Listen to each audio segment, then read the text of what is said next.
Terima kasih Bapa. Terima kasih. Engkaulah perisaiku sampai hidup menerpaku. Firman-Mu di dalamku, terangkan jiwaku. Engkaulah perisaiku, Engkaulah perisaiku.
ada di luar mungkin sudah memudarkan kasih kami terhadap Engkau, mungkin sudah memudarkan kepercayaan kami terhadap Engkau. Tapi hari ini Tuhan, kembali kami diingatkan, buat kami kembali bangga terhadap Engkau, apa yang telah Engkau perbuat atas setiap kami Tuhan. Terima kasih Bapa. Mari siapkan hati untuk menerima kebenaran firman Tuhan.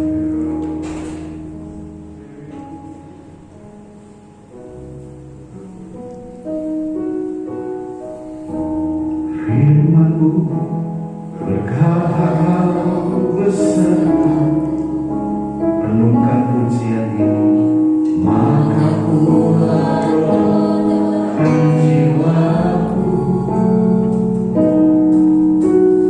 Tangan-Mu Tuhan selalu ku nantikan, di setiap langkahku percaya.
dengan saya ku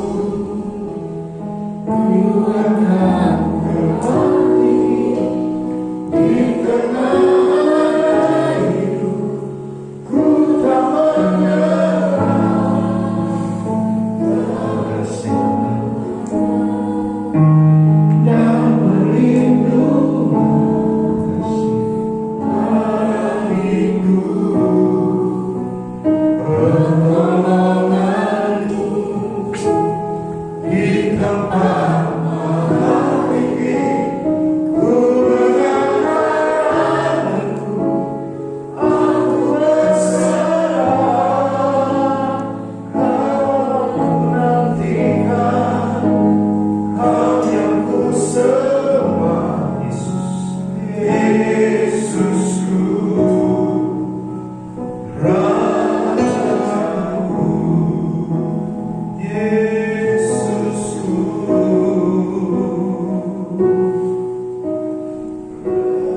Raja. Berikan kemuliaan kepada kami, Tuhan Yesus Kristus. Kami percaya bahwa Tuhan selalu menolong setiap kami. Terima kasih untuk hari ini kami bisa bersama-sama berkumpul di tempat ini di sore hari ini. Kami mau belajar kebenaran firman Tuhan. Kau kuduskan setiap kami, layakkan kami, hamba-Mu yang penuh dengan kelemahan. Tuhan yang memberikan kekuatan dan kemampuan. Dan biarlah Roh Kudus bekerja dengan luas kepada kami. Terima kasih Bapa, di dalam nama Tuhan Yesus kami sudah berdoa. Sama-sama katakan. Sekali lagi berikan kemuliaan buat Tuhan. Silakan saudara, shalom. Apa kabar hari ini? Selamat Natal. Barangkali kita menjelang Natal tanggal 25, tetapi minggu lalu kita sudah merayakan karena kelahiran Tuhan Yesus sebenarnya seharusnya lahir setiap hari dalam hidup kita. Amin. Baik Bapak Ibu Saudara, saya percaya bahwa nanti apa yang kita baca adalah hal yang tidak asing lagi bagi kita untuk dalam perenungan firman Tuhan. Dan mungkin sudah pernah saya sampaikan, tetapi hari ini kita akan kembali melihat tentang kebenaran firman Tuhan dari Matius pasal yang ke-6 ayat 25 sampai 33. Bahkan 34 kita baca ya. Matius pasal 6 berbicara tentang hal kekhawatiran. Matius pasal 6 ayat 25 sampai 34. Saya akan membacakan buat kita semuanya.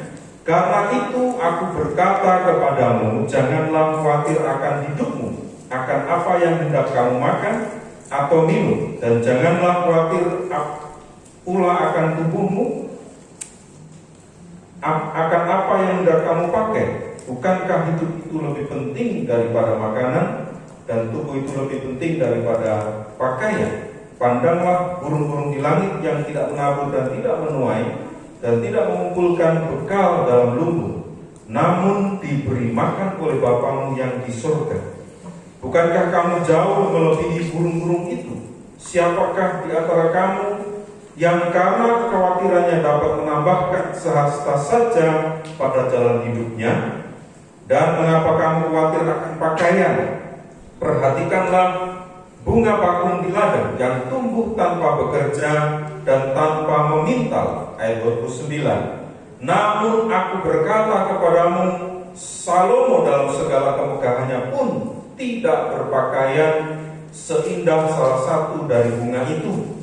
Jadi jika demikian Allah mendandani rumput di ladang yang hari ini ada dan besok dibuang ke dalam api, tidaklah Ia akan terlebih lagi mendandani kamu, hai orang yang kurang percaya. Sebab itu janganlah kamu khawatir dan berkata, apakah yang akan kami makan? Apakah yang akan kami minum? Apakah yang akan kami pakai? Semuanya itu dicari bangsa-bangsa yang tidak mengenal Allah. Akan tetapi Bapamu yang di sorga tahu bahwa kamu memerlukan semuanya itu. Ayat 33. Tetapi carilah dahulu kerajaan Allah dan kebenarannya, maka semuanya itu akan ditambahkan kepadamu. Sebab itu janganlah kamu khawatir akan hari besok, karena hari besok mempunyai kesusahan sendiri. Kesusahan sehari cukuplah untuk sehari. Berbagai kita yang membaca, merenungkan dan melakukan firman Tuhan setiap hari. Katakan amin. Bapak Ibu Bapak Ibu dan Saudara yang dikasihi Tuhan Yesus, kita sudah membaca sejauh ini berbicara tentang kekhawatiran, dan saya percaya bahwa ayat ini sangat familiar buat kita. Tetapi pada sore hari ini kembali kita akan merenungkan firman Tuhan mengenai kenapa Tuhan Yesus berkata jangan khawatir. Saya percaya bahwa kita meyakini, mengimani bahwa Tuhan sanggup memberkati kita. Tetapi mari kita belajar tentang kenapa Tuhan berbicara pada waktu itu ketika Tuhan Yesus ada di dunia, berbicara tentang hal kekhawatiran. Bapak Ibu dan Saudara, kita akan melihat sisi lain dari latar belakang pada zaman Tuhan Yesus. Latar belakang pada ekonomi pada zaman Tuhan Yesus, yaitu pada waktu itu penduduk Palestina pada zaman Yesus kurang lebih ada 500.000 jiwa, dan kota Yerusalem 300.000 jiwa. Saya tidak tahu apakah ini keseluruhan, tetapi kalau kita jumlah ada 800.000. Tetapi yang paling banyak adalah hidup di kota Yerusalem. Jadi artinya di desa-desa tidak sebanyak, luas tetapi penduduknya sedikit, kecil tetapi penduduknya banyak. Biasa seperti Jakarta. Jakarta ini banyak sekali penduduk, padat sekali. Tapi kalau kita sampai ke kampung-kampung, ke desa-desa, maka jarak bisa 1 kilo baru ketemu satu rumah, 200 meter baru ketemu satu rumah, begitu ya saudara. Nah, ekonomi pada waktu itu, ekonomi pedesaan di Palestina, orang-orang profesinya adalah petani yang hanya memiliki lahan pertanian yang kecil. Di sana ada tuan tanah yang memiliki lahan yang luas, yang memperkerjakan para petani ini. Kemudian mereka hidupnya di kota, dan ada sebagian juga rakyat sebagai penggarap atau gembala. Itu pun tidak memiliki hewan peliharaan. Ada pengrajin-pengrajin kecil yang mereka melakukan transaksinya dengan cara barter atau tukar menukar barang. Jadi agak sulit perekonomiannya sudah. Nah, ekonomi pertanian perkotaan itu di Yerusalem. Para pengrajin tekstil, makanan, wangi-wangian dan perhiasan ada di situ, di kota besar itu. Para ahli konstruksi, arsitek, terlebih pada waktu itu dalam rangka pembangunan Bait Allah, dan juga istana-istana para pejabat Romawi atau kaum aristokrat setempat. Itu diperkirakan pada tahun 60 sebelum Masehi di Yerusalem saja ada terdapat sekitar 800.000. Jadi setelah Tuhan Yesus itu, kemudian Bait Suci dibangun kembali lebih besar, dan pegawainya sekitar 18.000 tukang bangunan, ya. Kemudian para pedagang yang besar yang memiliki budak-budak berjual beli bahan baku serta hasil pertanian yang ada di desa. Orang bertani di desa bukan memiliki lahan, tetapi hanya menggarap lahan yang dimiliki oleh orang-orang yang di kota. Jadi orang yang di kota duduk enak-enak, kemudian tinggal suruh panen bawa ke kota, dan kemudian hasilnya dimiliki oleh mereka. Bapak Saudara, ekonomi rakyat kecil di zaman Tuhan Yesus Kristus, sebagian besar penduduk Palestina adalah rakyat kecil yang keadaan ekonominya cukup parah karena penghasilan mereka terlalu kecil. Dan dalam situasi yang parah seperti ini, mereka masih dibebani dengan berbagai macam pajak. Pajak pungutan untuk pemerintah, untuk angkatan perang Romawi, untuk para aristokrat, itu pejabat-pejabat setempat, bahkan untuk Bait Allah. Ingat ya, saudara, ketika Tuhan Yesus mau masuk Bait Allah, dia ingat, daripada menjadi batu sandungan, kita harus bayar pajak. Ingat, Tuhan Yesus dapat uang dari mana? Dari Petrus memancing ikan di Danau Galilea. Makanya terkenal dengan ikan tilapia atau ikan Petrus. Ikan Petrus itu rupanya sejenis ikan mujair. Ya, ikan mujair yang agak gede. Memang karakter ikan mujair itu ikan yang kalau dia beranak, anaknya akan dilindungi dengan cara apa? Kalau masih kecil-kecil dilindungi, dan kemudian kalau ada bahaya dimasukkan ke dalam mulut. Begitu. Dan kalau sudah aman dikeluarin lagi. Nah kalau sudah besar nggak bisa lagi. Tapi karena kebiasaan itu, sehingga ketika dia nggak punya anak, dia bisa ambil kerikil di sekitarnya atau koin, gitu ya. Pokoknya benda-benda yang bisa ditelan dia. Nah, rupanya ini karakternya. Yang menjadi mujizat gimana, saudara?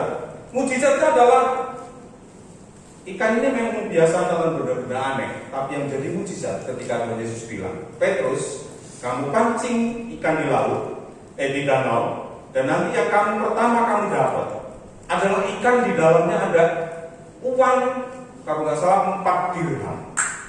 Dan betul saudara, ketika Petrus memancing dapat ikan, dan kemudian ketika mulutnya dibuka, 4 dirham pas untuk bayar pajak. Bapak Ibu Saudara, saya ingin membawa kita membayangkan betapa sulitnya rakyat saat itu, ekonominya sudah kecil dan bahkan ternyata konon pajak dan pungutan semuanya itu kalau ditotal setiap bulan atau setiap tahun saya tidak paham.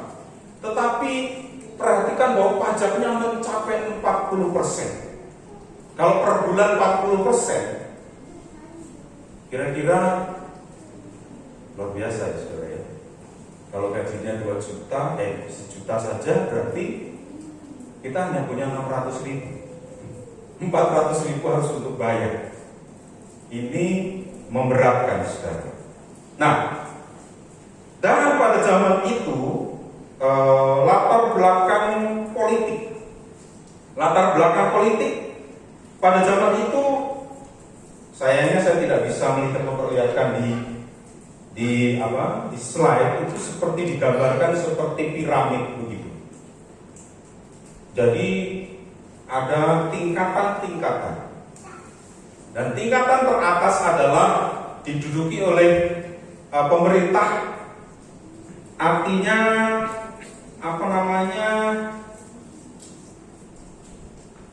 istilahnya di sana itu prokurator. Prokurator itu atau gubernur. Dan kita ingat gubernur pada zaman Tuhan Yesus itu adalah Pontius Pilatus. Dan prokurator ini kedudukan paling tinggi itu harus dari orang Romawi penjajah. Kemudian ada dua yang di atas, di bawahnya prokurator gubernur ini ada imam agung yang di bait suci. Tapi imam agung bukan dipilih, mungkin memang dari orang Israel, tetapi imam agung yang selalu bersekutu dengan pemerintah. Jadi tidak heran imam agung seharusnya melayani Tuhan, akhirnya melayani pemerintah dan kemudian menyenangkan hati pemerintah. Saya ingin menggambarkan ini saudara, keadaan waktu itu. Dan di bawah imam agung ini ditunjuk oleh prokurator atau gubernur, jadi tidak bebas. Di bawahnya di Galilea ada Herodes. Jadi Raja Herodes ini adalah sebenarnya raja boneka. Raja yang ditempatkan itu pun juga dari penguasa Romawi. Jadi orang asli di situ, tetapi tidak punya kuasa untuk menentukan pemerintahannya. Tapi kalau diangkat jadi pejabat kan enak kan, duitnya banyak. Jadi ya sudah, gitu ya.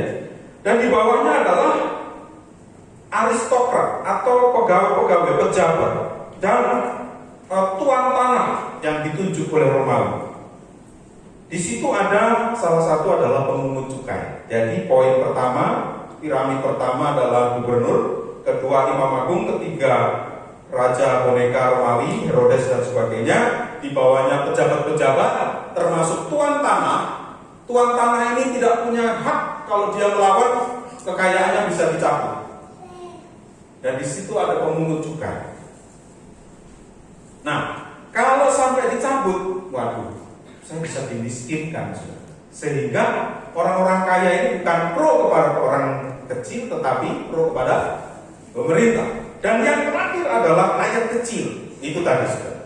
Nah, posisi seperti ini terjadi pada zaman Tuhan Yesus. Bapak Ibu dan Saudara, pertanyaannya begini, apakah pada waktu itu Tuhan Yesus juga mengalami kesulitan, masalah?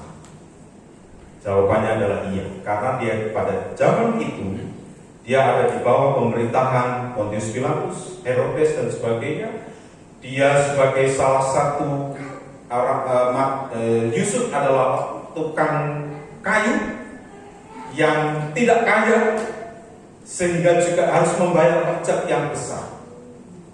Jadi persoalannya adalah ketika mereka sudah mengalami kesulitan yang besar, perekonomian yang susah, mereka tidak bisa bekerja dengan baik, hasilnya pun 40% harus diserahkan kepada pemerintah, kepada pajak, baik suci, kepada penguasa-penguasa di situ. Kira-kira apa yang terjadi, Saudara? Saya percaya bahwa pikirannya bagaimana besok saya cari uang untuk bisa mencukupi kebutuhan saya. Kekhawatiran yang besar itu menjadikan orang melupakan apa yang penting dalam hidupnya. Kesulitan yang besar itu menjadikan orang tidak berpikir lagi setelah saya mati, nanti kemana? Setelah saya nanti umur tua atau saya sakit, saya tidak berpikir untuk masa yang akan datang. Sehingga yang dipikirkan adalah besok saya mencari makan kemana. Ada persamaan antara konglomerat dan kaum melarat, sudah. Persamaannya adalah sama-sama mencari. Tapi perbedaannya ada. Kaum melarat, perbedaannya adalah mencari, saya besok mencari uang kemana. Tapi kalau konglomerat, saya besok membuang uang kemana. Jadi orang-orang kaya tidak berpikir lagi bagaimana mencari uang, tinggal peras itu saja duit sudah nyampe. Tetapi orang-orang miskin pada waktu itu, termasuk Tuhan Yesus, menghadapi persoalan ekonomi yang begitu besar. Nah, kira-kira kalau kita membayangkan seperti itu, kalau kita ada dalam zaman itu, apa yang terpikir oleh kita? Gak usah zaman itu deh, zaman sekarang, saudara. Zaman COVID-19 ini, tadi saya menyampaikan firman, saya bicara kepada orang-orang yang sudah berumur. Sulit mana pada waktu kita sudah lewati zaman dengan zaman sekarang. Dulu ada namanya kerusuhan 98 dan sebagainya, itu sudah susah sekali. Tapi sekarang kesusahannya itu melebihi karena krisisnya global, semua negara menghadapi persoalan COVID-19, dan yang terjadi adalah kesulitan ekonomi. Tadi ada meme atau ada apa tadi di share ini? Bapak Ibu, tahun baru anak-anaknya jangan dibeliin trompet lagi. Sekalipun trompetnya dibungkus plastik. Kira-kira apa? Ada ketakutan? Ada nempel virus di situ, saudara. Kalau dulu setiap tahun pembuat pengrajin trompet akan berharap bahwa tahun ini, tahun baru ini akan panen besar karena trompet itu terjual habis. Bayangkan tahun ini, saudara, kemungkinan satu buah saja nggak bisa jual. Betapa sulitnya. Apa yang terpikir oleh kita? Pasti bagaimana mencari sesuatu, tidak memikirkan lagi masa-masa yang akan datang, yang kekal dan sebagainya. Nah, perhatikan di sini, oleh sebab itu Tuhan Yesus berkata begini. Kalau di dalam ayat 26, pandanglah burung-burung di langit yang tidak menabur dan tidak menuai dan tidak mengumpulkan bekal dalam lembu, namun diberi makan oleh Bapamu yang di surga. Bukankah kamu jauh melebihi burung-burung itu? Tuhan Yesus sedang berbicara tentang ekonomi memang susah, tapi yuk kita lihat, perhatikan, ada hal yang lebih penting dari semuanya. Ada orang yang mengatakan burung saja dipelihara. Iya, tapi burung pipit itu tidak akan bisa makan padi kalau dia tidak datang ke sawah, gitu. Artinya tetap harus ada bergerak. Tetapi bukan itu yang menjadi persoalan. Tapi Tuhan Yesus bilang begini, ayat 33. Tetapi carilah dahulu kerajaan Allah dan kebenarannya, maka semuanya akan diberikan kepadamu. Jadi Apa yang dikatakan oleh Tuhan Yesus? Dikatakan yang pertama gini. Berbicara tentang jangan khawatir itu, yang pertama adalah menerima keadaan dengan ikhlas, bahwa keadaan hari ini memang banyak persoalan. Menerima dengan ikhlas bahwa hari ini memang sulit, banyak tantangan, banyak godaan, banyak cobaan. Jadi kita harus berdamai dulu. Kita menerima keadaan itu dulu, sehingga kita bisa menghadapi dengan baik. Yang kedua, berbicara tentang apa? Tetap berkarya dalam situasi sulit apapun. Burung pipit aja dipelihara oleh Tuhan, artinya dia harus terbang menuju ke tempat itu untuk mendapatkan padi yang harus dimakan. Tidak bertengger di atas terus kemudian paginya yang datang, bukan begitu. Jadi tetap berkarya dalam situasi sulit apapun. Ingat kata Yeremia 29 ayat 7 dikatakan, usahakanlah kesejahteraan kota di mana kamu akan aku buang, dan berdoalah untuk kota itu kepada Tuhan, sebab kesejahteraannya adalah kesejahteraanmu. Jadi Bapak Ibu Saudara, kita dibuang di Tangerang ini adalah menjadi tugas kita, paling tidak membuat adem suasana.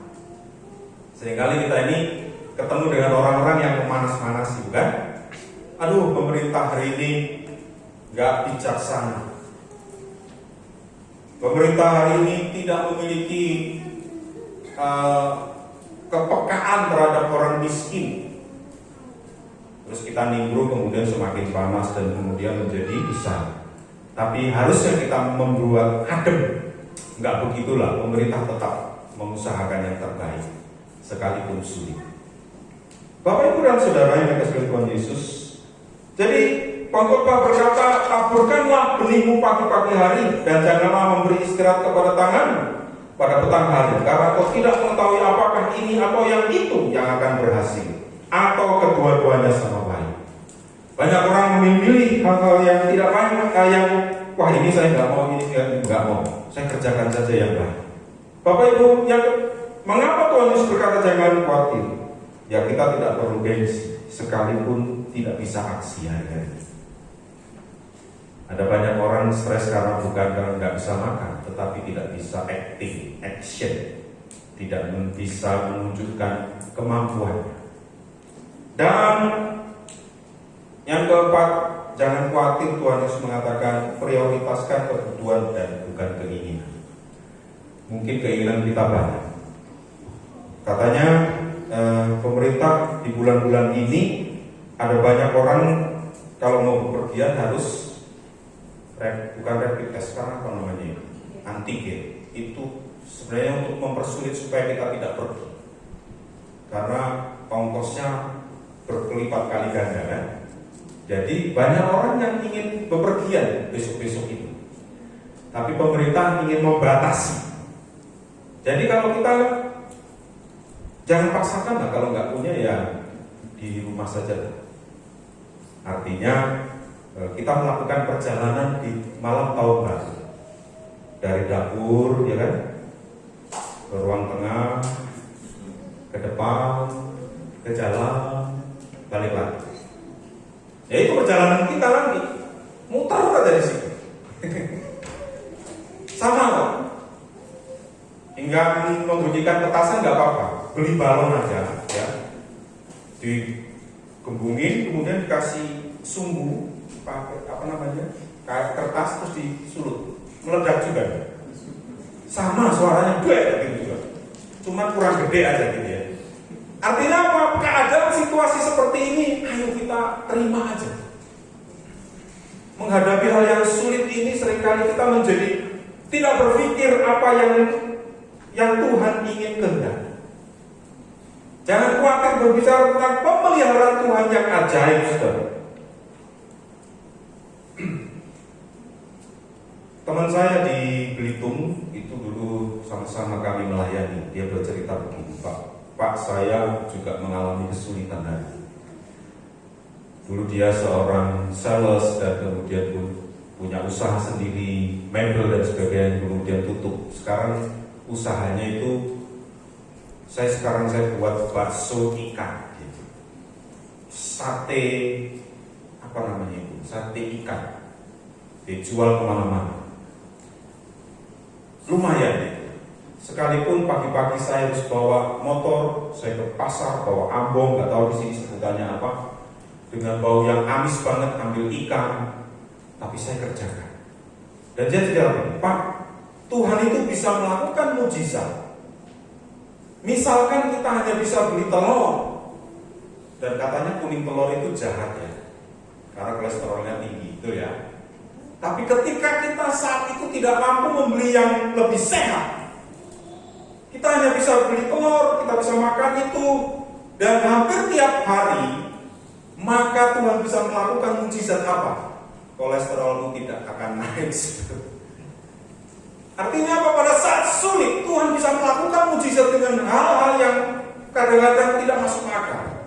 Tetapi jangan terus akhirnya keadaan sudah baik, kemudian mencobai Tuhan. Beberapa teman saya selalu begitu dulu. Ayo kita potong RW, kita potong, kita masak, dan kita akan makan banyak-banyak. Kalau nama Yesus sudah didoain, nah itu repot banget. Gak bijak itu mencobai Tuhan. Tapi pada saat sulit, kita bisa melakukan mujizat dan kita bisa terhindar dari sakitnya. Amin, saudara. Nah, selanjutnya Bapak Saudara, dikatakan bahwa Tuhan ingin mengatakan bahwa jangan khawatir dengan itu, ada pemeliharaan Tuhan. Kalau kita makan saja pasti cukup, nggak akan mungkin kita kelaparan. Tapi yang menjadi masalah adalah ketika kita mengingini sesuatu dan kemudian ada istilah besar pasak daripada tiang, yang itu yang menjadi persoalan. Nah, Tuhan ingin mengatakan bahwa cari dahulu kerajaan Allah. Kerajaan Allah berbicara tentang kekekalan. Pada zaman Tuhan Yesus, rakyat begitu miskin, mereka lupa untuk berpikir tentang masa yang akan datang, sehingga melupakan kebutuhan yang sangat-sangat penting, yaitu makanan rohani. Sehingga kalau saya lagi baca tentang kitab Yoel, kitab Nahum, Habakuk, Zefanya, itu dan sebelum-sebelumnya, kitab Daniel, kitab Obadja dan sebagainya, itu hanya bercerita tentang orang bangsa Israel, kerajaan Israel dan kerajaan Yehuda, karena sudah pecah setelah Salomo. Dan kebanyakan kerajaan Israel, Yehuda itu hanya yang Yehuda dan setengah kalau nggak salah Benyamin. Dan yang Israel ini yang 10 suku itu banyak kali hidupnya tidak setia kepada Tuhan. Dan Yehuda ini pasang surut. Dan ayat-ayat itu hanya berkata, kalau kamu tidak setia kepada Tuhan, maka malapetaka ini akan terjadi dalam hidupmu. Artinya bahwa Tuhan ingin utamakan Tuhan dulu dalam hidupmu, sambil melakukan pekerjaan yang memang harusnya kita lakukan. Tapi kekekalan adalah yang penting. Kalau hari-hari ini sulit, bukan berarti kita tidak perlu beribadah kepada Tuhan. Kalau hari-hari ini sulit, bukan berarti kita tidak perlu berdoa. Justru harus kita lebih berdoa lagi. Kita baca firman tiap hari, saudara. Karena ternyata betul-betul saya berkali-kali katakan, ketika saya belajar setia membaca firman, kalau saya telat, saya kejar lagi.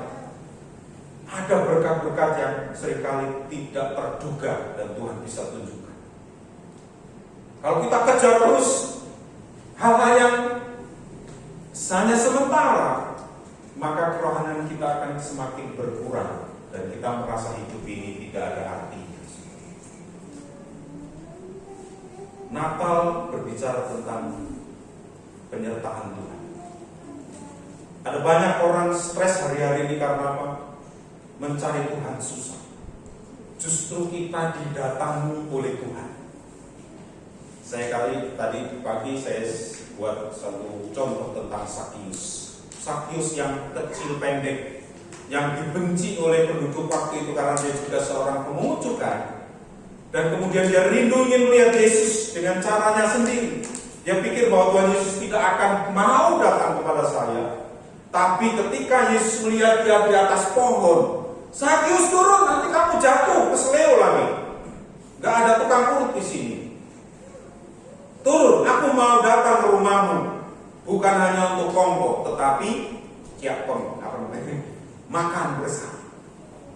Saudara-saudara, kalau kita kumpul, kemudian kita hadapi laptop, catatan, hitung-hitungan, dibanding dengan yang kita hadapi makanan, lebih cair di mana, saudara? Yang makan atau yang ngerjain tugas? Pasti makan, bukan?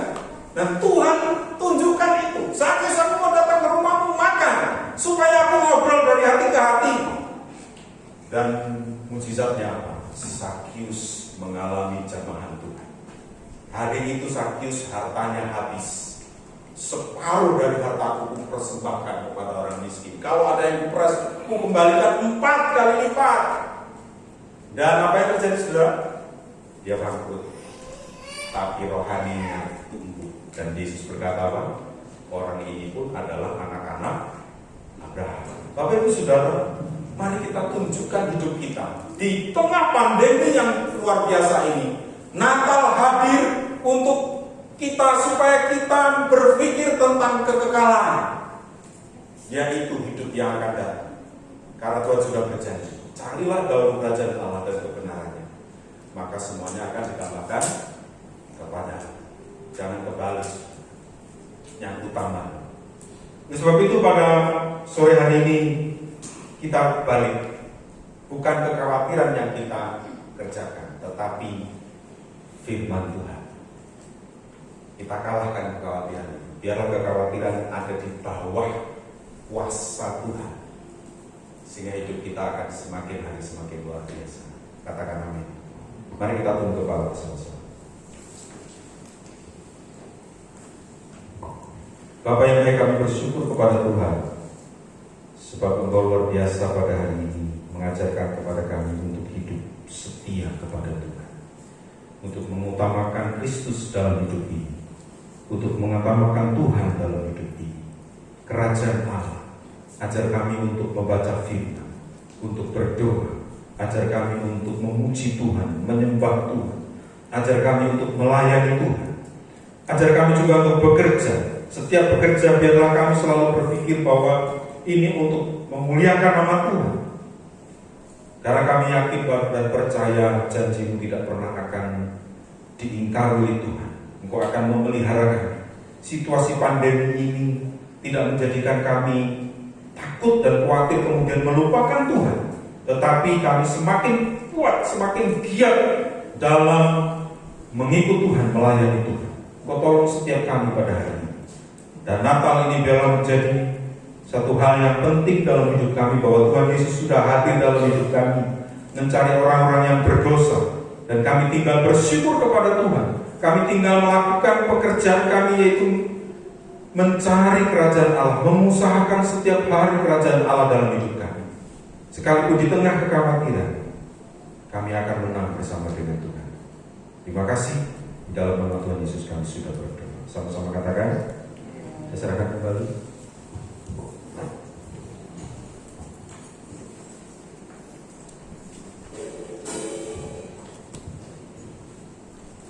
Dan semua diberkati Tuhan, amin.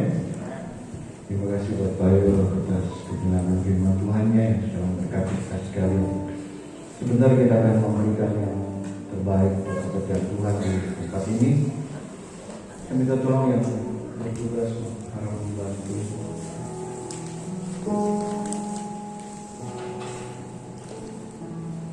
Disiapkan persembahan terbaik.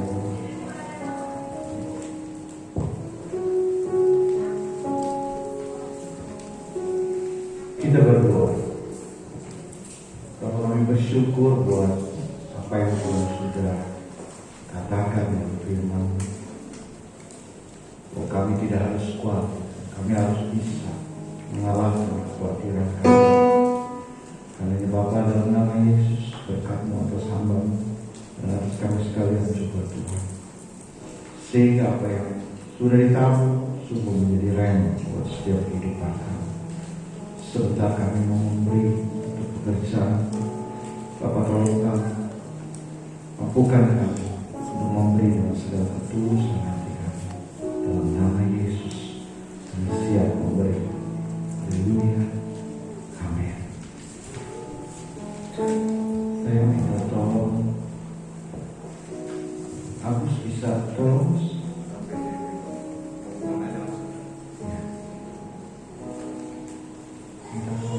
amplop dibagikan. Yang belum menerima amplop,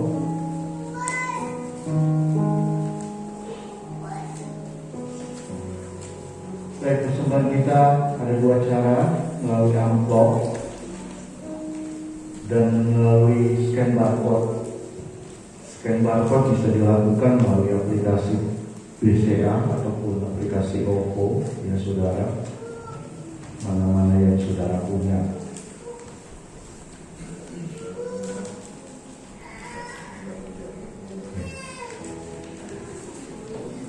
Hari Rabu tetap ada Zoom.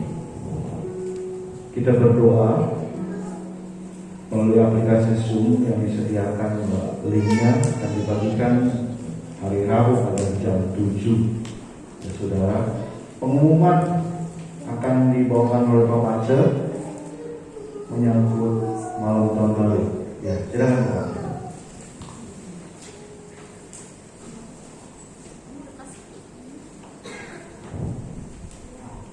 Salam semuanya. Ya, Bapak Ibu sekalian, kita waktu Natal ada bersama Natal dan juga hari ulang tahun gereja dan penutupan tahun. Jadi penutupan tahun tanggal 31 malam kita akan berjumlah kasih. Jadi diharapkan jemaat hadir bersama-sama di sini. Ya. Ya. Terima kasih dari kita untuk kita. Terima kasih Tuhan. Ya itu saja. Malam tahun baru kita ada perjamuan kasih dari kita untuk kita jam berapa Pak? Jam 7 malam di tempat ini. Ya. Tidak ada pengumuman yang lain, kita akan pakai berdiri, kita akan tutup ibadah kita. Kami memuji kebesaran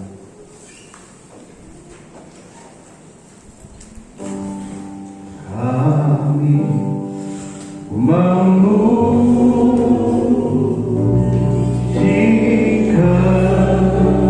kebesaran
Bapak, terima kasih buat ibadah yang sudah berlangsung dengan baik dan di dalam Tuhan hadir dan melawati setiap kami. Kami percaya setiap kami tidak ada satupun yang terlewatkan. Kami akan pulang tidak sama ketika kami datang ke tempat ini Tuhan. Terima kasih buat semua berkat-Mu yang telah Kau curahkan ke setiap kami di tempat ini Bapak. Hamba-Mu menyerahkan jemaat Tuhan satu persatu yang hadir di tempat ini, dari depan sampai belakang Tuhan. Tidak ada yang terlewatkan dari berkat-Mu. Terima kasih Bapa. Sebelum kami berpisah, kami bawa bangsa dan negara ini tetap ke dalam tangan Tuhan. Tuhan tetap menjadi gembala atas bangsa kami, tetap menjadi Tuhan atas bangsa kami yang akan menolong setiap bangsa ini Tuhan. Kami menyerahkan setiap pemerintahan kami dari tingkat tertinggi sampai tingkat yang terendah. Bapak Presiden kami Jokowi, dengan wakil dan seluruh staf menteri, Bapak memberkati mereka dan menolong mereka. Tuhan memberikan jalan keluar atas mereka, sehingga setiap pemikiran-pemikiran yang mereka pikirkan dan wacanakan sungguh pemikiran yang terbaik untuk kepentingan bangsa dan negara ini Tuhan. Terima kasih Bapak. Di tengah segala keadaan COVID yang sedang terjadi, kami mohonkan terus Tuhan menjagai setiap anak-anak Tuhan, menjagai setiap umat-Mu Tuhan, sehingga tidak bertambah lagi kejadian-kejadian yang sedang terjadi ini Tuhan. Bapak tolong, kami doakan juga para tim medis gugus depan yang terus bekerja untuk melayani COVID. Bapak tolong mereka, berikan senantiasa kekuatan dan kemampuan untuk mereka mengatasi semua hal ini Tuhan. Dalam nama Yesus Bapa, kalau sebentar kami akan menerima berkat. Bagi kita berdoa. Satu langkah iman yang memastikan aku akan menerima berkat-Mu. Pastikan itu berkat tersurat satu. Kiranya berkat Tuhan atasmu, diberkati Engkau dengan kesehatan umur panjang dan perlindungan kuasa darah ilahi untuk memprotek, melindungi Engkau dari setiap orang yang telah menapis iblis serta pergaulan yang menyesatkan. Berkati Engkau dengan keterampilan mengerjakan pekerjaan baik yang diterima oleh tangan-Mu yang berlipat kali ganda, serta memuliakan nama Tuhan. Berkati dengan hikmat agama, hikmat dalam surgawi dan makrifat dalam Engkau bisa menuntut studimu, berkat jasmani dan rohani, berkat anak cucu dan berjodoh, sukacita damai sejahtera beriman. Dalam kasih Tuhan, ulanglah semua masih berserta dengan Tuhan kita Yesus Kristus. Terimalah berkat karunia Bapa, kasih dari Tuhan kita Yesus Kristus, serta persekutuan Roh Kudus menyertai kita sekarang hingga Maranatha. Dan Yesus datang kali kedua menjemput kita menulisnya. Haleluya. Mari kita katakan terima kasih Yesus.